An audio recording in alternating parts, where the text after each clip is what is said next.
want to ask you, how fast can you spell your name backwards? Go. Y-O-R-T.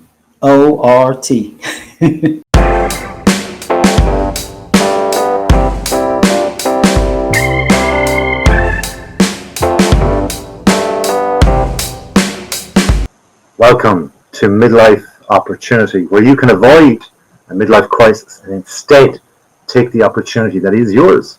That is the thing that you've earned as a man of a certain age. What age is that? Well, that age is 40, 50, 60, and anywhere else in between. So be proud, be loud, be yourself, and enjoy the opportunity that life gives you. My name is Dr. Conor Hogan, and I have a great guest today, a man of this age group that we're just after talking about. His name is Troy Stovall. He's going to tell us a really incredible experience he's had in his life today. He's a very successful man in business, but also he's had his challenges along the way in his midlife too, and how he has interacted with those challenges, how he has faced them, and how he's come out the other side. So it's going to be really interesting. We're going to touch on the worst of things, death. And of course, in a business sense, the worst of things are taxes. So maybe Troy will talk about that as well, who knows. But for now, let's think about exactly the context of this show, right? We're talking about death. It happens to everybody. I had somebody yesterday in a conversation just by complete chance, and we spoke about the fact that they had the first big relation of theirs at 43 years of age. That was the first time they had to go through this whole kind of funeral, burial type of situation. And then I recalled myself where my uncle passed away. I think I must have been about 33 years of age. And ironically, then I saw, well, that's the year of our Lord, isn't it? And so life can be intermingled with death. And how does our mind interact with that? And that's what we're going to be talking about today. But first, have you got a midlife crisis going on? Do you want to be on this show? Do you want to share your story? Well, you're very welcome to do that. You can reach out to me at docconor.com. That's DOCCONOR.com or midlifeopportunity.show. You can shoot me an email on Conor, CONOR, at docconor.com, or you can check out all the regular social medias, the Twitters, the Facebooks, the Instagrams, the TikToks, and the YouTubes, and you'll see me on that too. So, back to Troy, back to what we're talking about today. Before I meet Troy, we have to look at what is grief, okay? There was an American psychiatrist way back. She was famous in America, aren't we all, with this silly Irish accent? Maybe I will be too, who knows? But she was actually Swiss, right? Think of the Swiss Army knife. But she got famous in America and all around the world for her 5 stages of grief. Her name was Elizabeth Kubler-Ross. And the stages that she identified happened to be denial, number 1, 2, anger, then bargaining, then we go to depression, and finally acceptance. Now there are other models that include not just the initial stages that we're talking about there, where there's anger and there's denial and so on, but there could be an upward turn with regard to your depression. There could be shock and denial even before all of that. And some say there's 7 stages.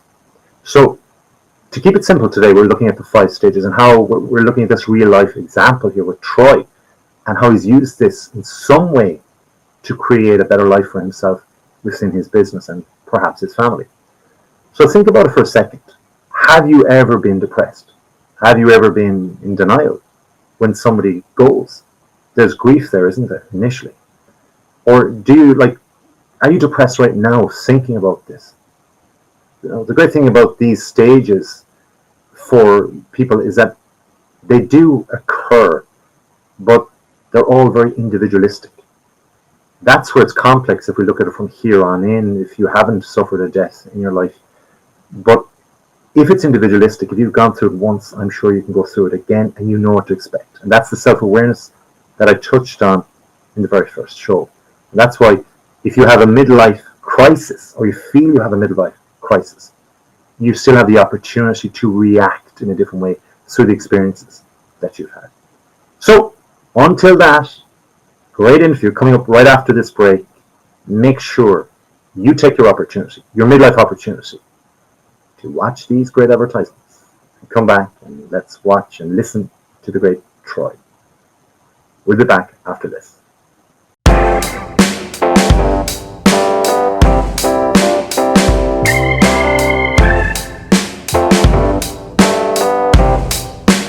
Back to Midlife Opportunity. My name is Dr. Conor Hogan, and today we have a very interesting interview. You can get in touch with us, though, on midlifeopportunity.show, or you can get in touch with me on www.docconor.com. Reach out, let me your story, or if you want, come on the show. For now, though, we're going to go into a great interview with a great guy. His name is Troy Treble. But as we introduce him, I want you to keep your fun cap on, because I think he's got a good sense of humor. I'm looking forward to it. Have you got a good sense of humor, Troy? I try to think. I think humor is something that is it's a management tool that I don't think is used as much as it can and should be. And I think part of humor is self-depreciating. You have to have a humility about yourself in order to truly use it in its best way.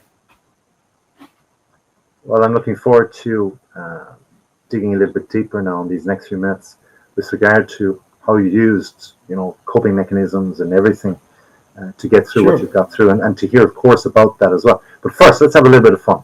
Let's time it for a minute or less. A midlife minute as such.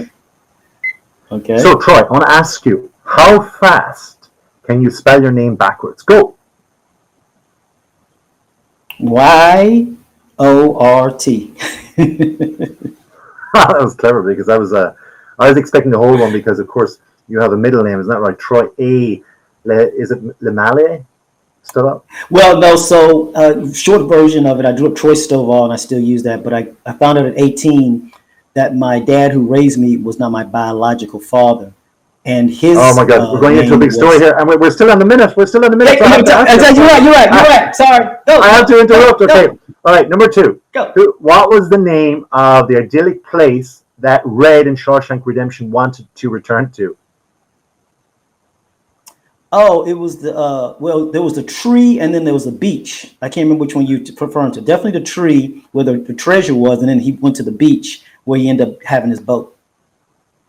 A minute is gone, but we didn't get the name. But maybe we might figure it out. Maybe a listener might figure it out. What's your favorite color and why? Blue. I just love the color blue, the shades of blue. Cool. 8 multiplied by 9. Last question. Say that again. 8 multiplied by 9. 99. Or 9. There's a 99 cone here. Depending on how the ace could be 1 or 11. So, it depends on, if you're playing, blackjack. You like to play cards, I'm sure, too. So you're a bit of a player. But I want to find out about how you've played business in life as well. So tell us this, Troy. First up, where are you from? What is your business? I know it helps a lot with the whole local economy there about where you are in Maryland. But can you just give us a little bit deeper of a synopsis of how your business life is right now? Yeah, thanks for the question, Doc. And so, I run an entity here in Maryland called TEDCO. We do the early stage technology investment and support here for the state of Maryland. And early stage is anything from a napkin idea. We take napkin ideas, turn those napkins into concepts, turn those concepts into firms, turn those firms into scalable enterprises. And we provide funding and support along the way. So we do everything from early stage pre-seed funding, $250,000 to $300,000 with some support, all the way through $2 to $3 million of check writing. And we do that on behalf of the state of Maryland. So it's a combination of it's a venture capital firm with a purpose is the best way to describe it. Okay. So if I was to come right now as a middle-aged man, coming out of a pandemic with an idea, but nothing else, right? No, literally holds my shoes, just kind of, I have an idea. I've worked in a business before. I've worked in some sort of company before, or even not. I just have a drive, an ambition. I've looked at my life in the last couple of years and I'm thinking, I wonder, can this help me? How would you help them in that regard, or can you indeed? Absolutely, and we love those types of individuals, and we love those types of stories. And we have what we call a pre-seed builder fund, and we take someone like you just described, and we get them all the time, and we coach them.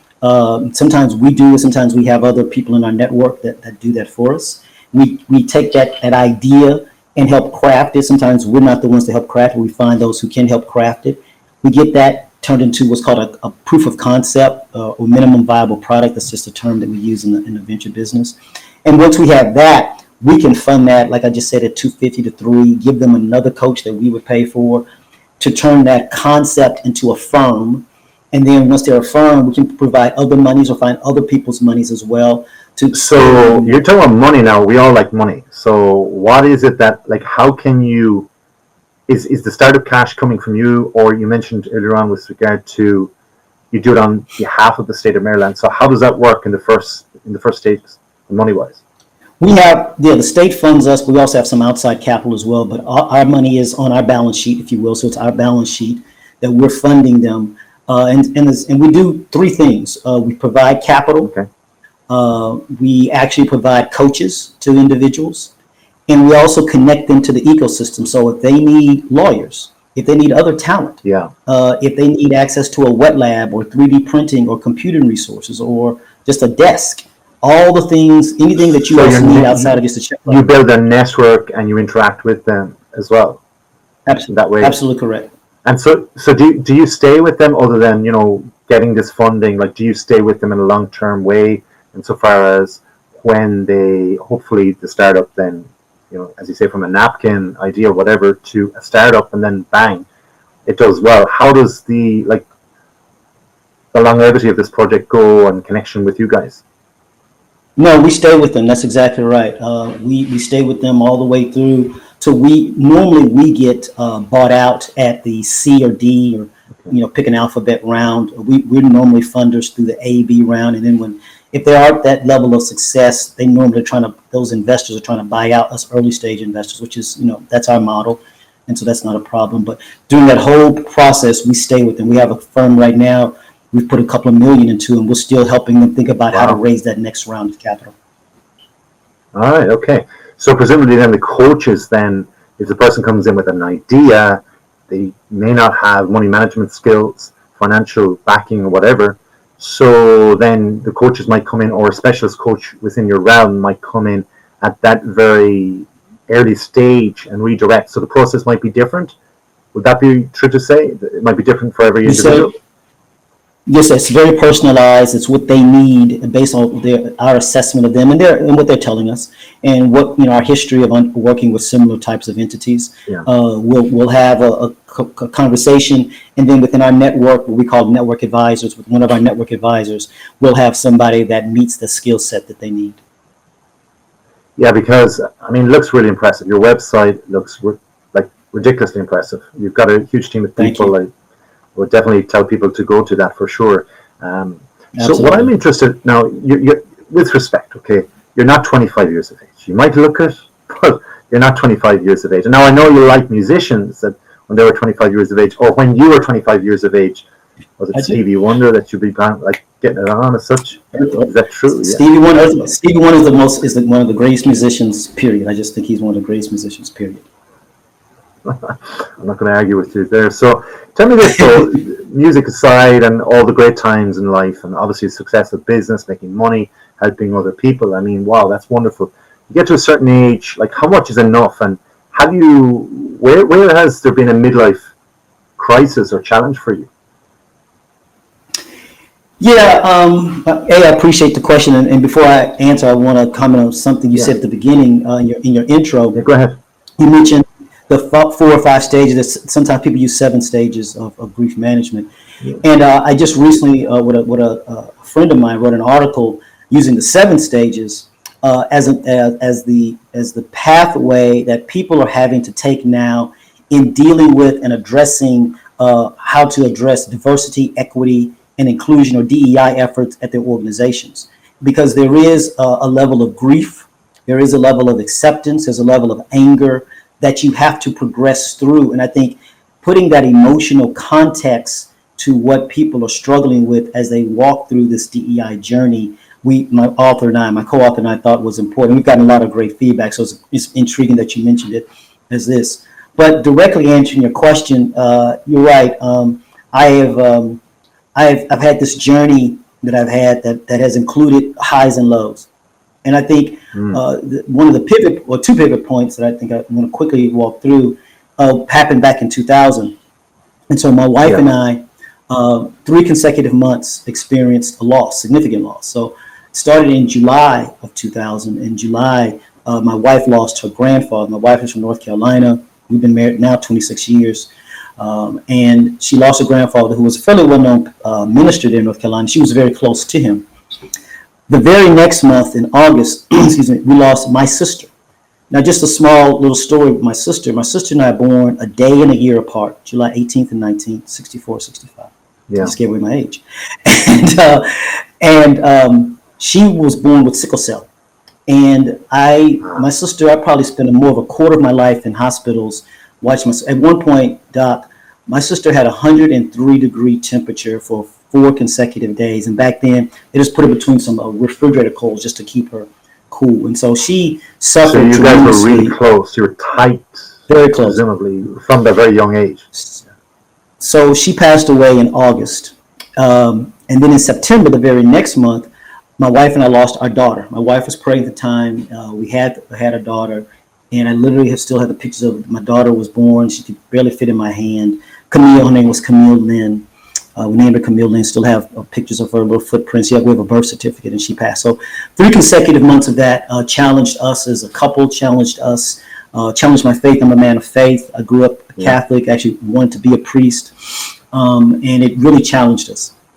And I wouldn't even go to tell you we consider divorce. I mean, we just weren't talking to one another at the Troy, time. just hold that thought for a second because it's interesting for me because, yes, I was in a Catholic boys' school as well.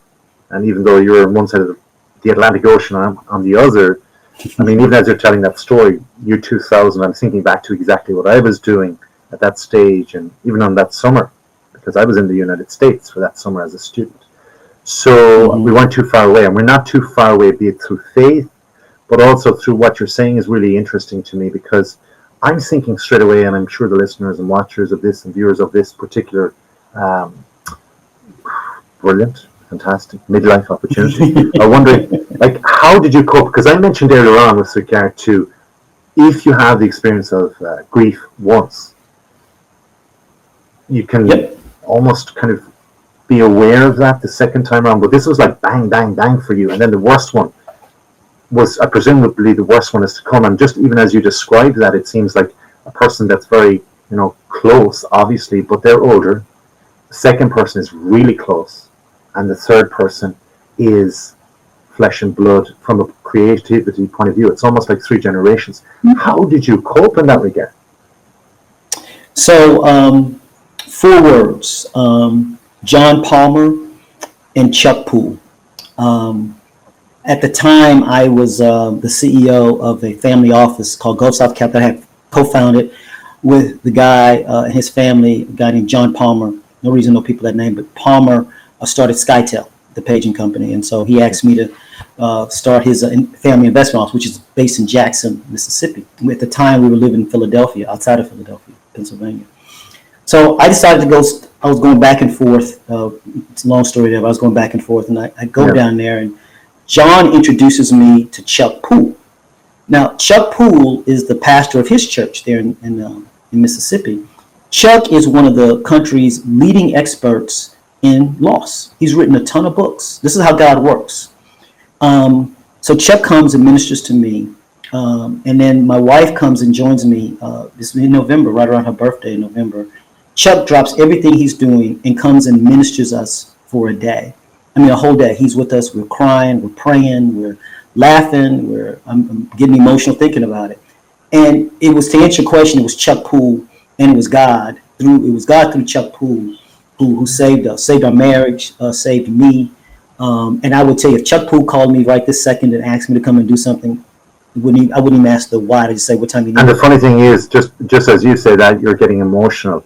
I'm getting shivers, even though it's which I referred to earlier on, before this recording. It's like the warmest day of the year here, probably the warmest day in many years, and yet I'm getting shivers from that emotional experience that you've had. That you're, and we're connected. This is really, really important. And obviously, yourself and your wife were intimately connected, but yet all of these things, of these beautiful people that touched your lives, they were driving you guys apart at a time. So these great guys that you've mentioned have brought it in together. But what were you doing, like the 9 to 5? You mentioned, you touched on there where you were working at, but like, what were you doing exactly in work? Was that prospering? Was that going downhill? Were you 24/7? I was doing quite well. Emotional? Yeah, we was doing quite well. John, I was managing the family office, which included his personal investment assets, included a foundation which I led, and included a small venture entity that we had that invested in other venture entities, and we had direct investments as well. And I was doing a lot of stuff in the community there in Jackson as well, and so that was going extremely well. And I know we only have a few minutes, but I think it's important for me to fast forward real quickly because I think it all ties together. So that was 2000. And so jump to 2011, and I get a call. My mom remarried a guy named Sam, and Sam calls me and he says, "Your mom's in the hospital. You got to come home." And this was towards the end of June of 2011. I go home. My mom sees me. She says, "How are the kids?" I said, "They're fine." And then she passes out, and machines start beeping and everything. I never get to talk to my mom again. And so I spend the next couple of weeks fighting with hospitals to try to get a transfer to a different hospital. Finally get a transfer to a hospital at the Houston Medical Center. Then they come to me. I go home for the 4th of July because we had a big deal we were doing with the family. They call me the night of the 4th of July. I said, "Troy, you got to come back and make a decision." And so I had to make a decision to turn in my mom. And the reason I want to bring it up is because my mom over the years had always been asked to make a decision to terminate my sister because she had gotten so sick. But my mom never allowed. She forced them to find a way to cure my sister. And so I was faced with the decision. And even to this day, I get emotional about it. It's 2011 because but I was told, she wouldn't live a quality life. They're going to have to cut off at least one of her hands, both of her feet, be on dialysis the rest of her life. It was a quality of life. And so, I made the turn. We terminated. We brought a bunch of family in, and we were singing and praising God around her. And I tried to go on. At the time, I was working at Howard University. I was the chief operating officer there. And I never forgotten, Doc, I kept going, didn't take time off. And I woke up one day, I just collapsed. I had a nervous breakdown. And so you're saying that's another challenge again, the nervous breakdown is another challenge because it's a reaction, obviously, from all of this grief, from the pressure within the marriage, even though these great people brought you together, had the expertise and so on. Like we've mentioned, though, the stages of grief: denial, anger, bargaining. Like, you may feel vulnerable or helpless with bargaining, but in those moments of intense emotions, we're looking for ways to control things, right? So we also have like depression, acceptance. Which one for you was the overlying one? And even as you said, the other couple of stages there in the 7 stages that you wrote about, which one for you that's a really rings home? That's a great question. I think part of it was because it was the bargaining with God. It's like, this is just not making. Why me? Why am I left with carrying this? Why? For me, my sister, my mom were who I grew up with. My dad was around, but not around, if that makes sense, and he still is. But why the 2 most important women in my life have been taken from me, and then my daughter too. I didn't understand that, and I was mad, I was angry, and I was trying to. I think anger and bargaining. I spent a lot of time, and I think that my soul reacted with my body, and I think that is what caused the emotional breakdown. Wow. The soul reacting with the body, and we speak about music earlier on, and great music. I wonder, lastly then, Troy, what advice would you give to any listener or viewer of this show, Midlife Opportunity .show? You can check it out on that and .conor.com. Also with me, you can get in touch at conor@conor.com. And Troy is on his great website, which is Troy, you want to share it before I ask this question? Yeah, absolutely. www. TedcoMD.com. TedcoMD.com. But to answer, we only have a few seconds. But I didn't give the question, so you can't answer it. So, no, but what advice would you give to people right now? Men that are going through some sort of, perhaps they're waiting for somebody to die, they're worried, they're coming out of the pandemic. What do you think? Have that, if you're not a person of faith, and I'm not trying to push my faith onto anybody, but have some people around you that you can cry with, that you can laugh with, you can be real with. Have them around you because you're going to need that. You're certainly very real to us, Troy. Thank you so much. www.troyisbrilliant.com. I know it's not a word brilliant that we often hear in the US, but it's obviously a British word. But TedcoND.com, you can get in touch with Troy there. Thank you so much, Troy. You've done fantastic things for people in Maryland and for all those people that want to get out there right now, want to start up, have an idea, have nobody around them, just need the expertise, need the funding. Troy is the man to go to. www.tedcoND.com. Troy Stovall, thank you so much, my friend.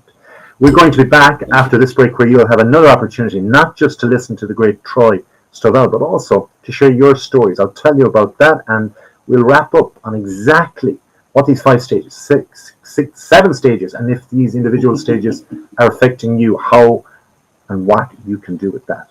Until then, though, take the opportunity to come back after this break, this midlife opportunity that is, and we'll talk, summarize everything to help you get over your grief. We'll be back after this.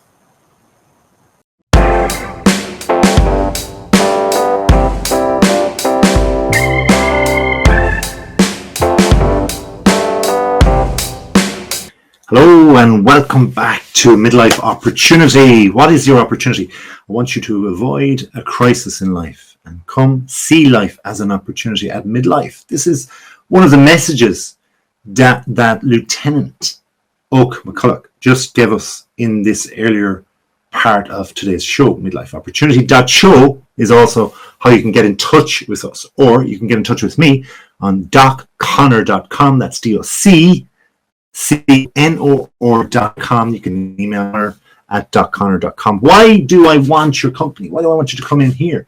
Because I want to hear your stories. I want to hear exactly what's going on in your life.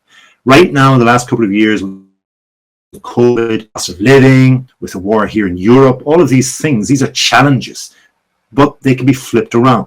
A crisis to an opportunity. We had Oak McCulloch, who's 23 years in the US Army, who changed his life in around his 50s to make his life mean something so that he could lead others in a different way. He wrote a book. And he then went and pushed it out as a speaker, and he helped others. He has told us all about exactly why it's important to be a servant leader. He mentioned empathy, looking out for others, and he even lived that in his choice, in his decision to become the speaker, in his decision to write the book, in his way of communicating to others, because he lived it insofar as his faith.